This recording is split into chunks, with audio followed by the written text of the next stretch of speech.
Aktiviti perindustrian Malaysia dijangka meneruskan momentum pertumbuhan dalam beberapa suku akan datang disokong oleh persekitaran sektor pembuatan yang semakin kukuh.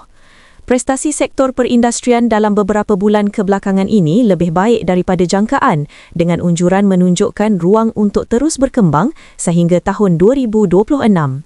Kenanga Research menjangkakan pertumbuhan sektor pembuatan pada 2025 berpotensi melebihi unjuran 3.9% berbanding 4.3% pada 2024 didorong momentum berterusan khususnya daripada segmen elektrik dan elektronik yang kekal berdaya tahan.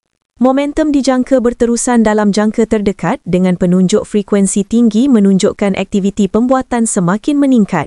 Namun begitu, Hong Leong Investment Bank mengambil pendekatan lebih berhati-hati terhadap persekitaran global apabila PMI pembuatan dunia susut sedikit kepada 50.5 pada November berbanding 50.9 pada Oktober susulan perdagangan antarabangsa yang perlahan.